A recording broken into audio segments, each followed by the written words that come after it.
What's your first memory of meeting Mr. D, Eddie DeBartolo, Pro Football Hall of Famer, when you first started off with the 49ers? Mike? Yeah, I mean, I have a lot of stories about Mr. D. Can you tell any of them? Yeah, I can. I was privileged to write a letter on his behalf to get help. Hopefully, it helped a little bit in when he went into the Hall of Fame. But I remember a game in Green Bay that it was cold and miserable. It was late in the season, and we were struggling a little bit. And in the old press box at Green Bay, or the scouting box, we threw a pass to Jerry Rice right at the end of the game to win, and he broke a tackle and went about 70 yards. We won a tough ball game, and kind of it was tough. What I didn't realize, and I stood straight up and I pushed my hands in the air and popped some of those tiles that had been in Lambeau for probably 100 years, and all this junk came out of the ceiling. All this garbage and stuff fell on all this stuff. I turned around and Mr. DeBartolo was standing right behind me, and I didn't realize I was calling the game. I didn't realize he was standing right behind me, and I turn around. I go, Mr. DeBartolo, and he goes, Mike, and he gives me this. He grabs me and like Italians do on occasion. He gave me this big kiss. Oh, great job. And I go, oh, as we're piled with all this junk from the roof and everything. That was one of my remembered.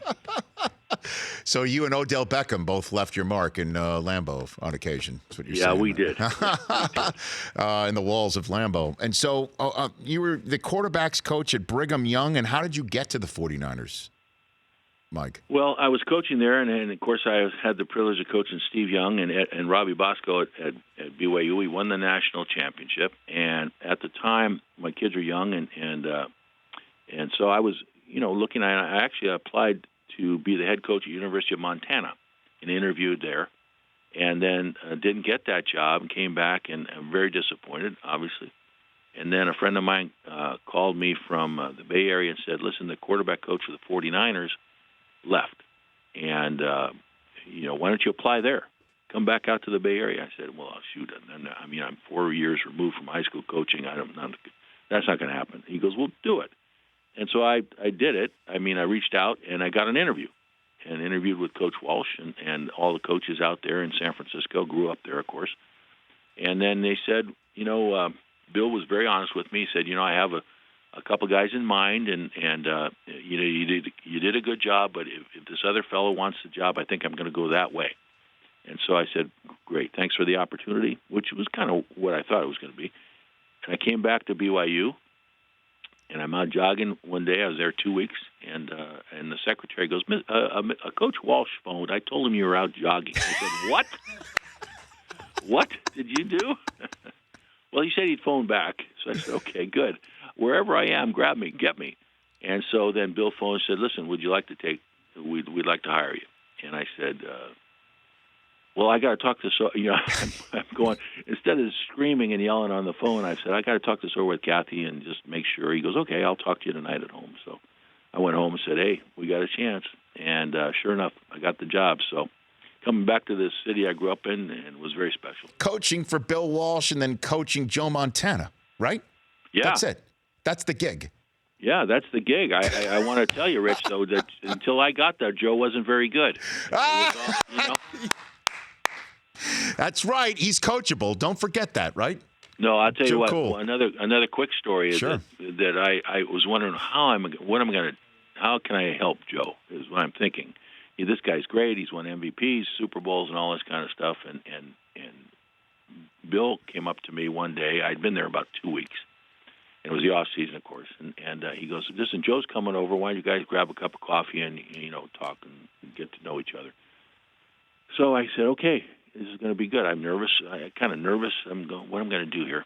And he comes in. We go down to the cafeteria, and we're about halfway there, and he stops him in the hallway. And this is Joe. And he goes, Mike, first of all, I want to tell you, I want you to coach me hard. If I'm doing something that I shouldn't be doing, tell me. If my technique's wrong, tell me, because I want this thing to work. And I'm thinking to myself, I said, thanks. And then I'm thinking to myself as we continue to walk down to get a Coke, I go, hey, listen, the MVP of the National Football League, one of the greatest players of all time, just kind of made it easy for me. He this is going to work well. And it did. He's a special guy. What was it for your perspective on the famed Montana drive against Cincinnati? You were the quarterback's coach, right? Not yet the OC in that game? No, I wasn't the OC. Yeah, I wasn't the OC. It was but that Super Bowl, Denny Green had left and gone to Stanford, and it was Bill. We didn't know at the time, but it was Bill's last year coaching the 49ers. And so we're in the game, and the playoffs and stuff. I called a lot of the games where that was different because Bill would call the games, and so he kind of gave me that responsibility for the playoffs and a lot of the Super Bowl. And so and he said, "Listen, call a play. If I don't like it, I'll change it. But you go ahead and do it."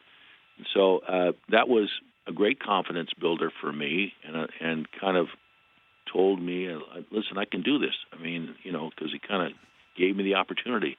And on that drive, I probably called 3 of the 4 of the plays, and Bill called a couple, and Joe audibled to a couple, and it was quite something because he and then we won, and I don't know how many seconds were left in that game, but it was a great win for the team, obviously. Who called the throw to Taylor?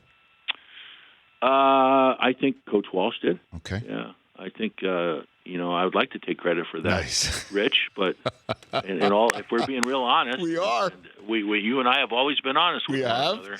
We have. The Rich Eisen Show, weekdays at noon Eastern on Audience.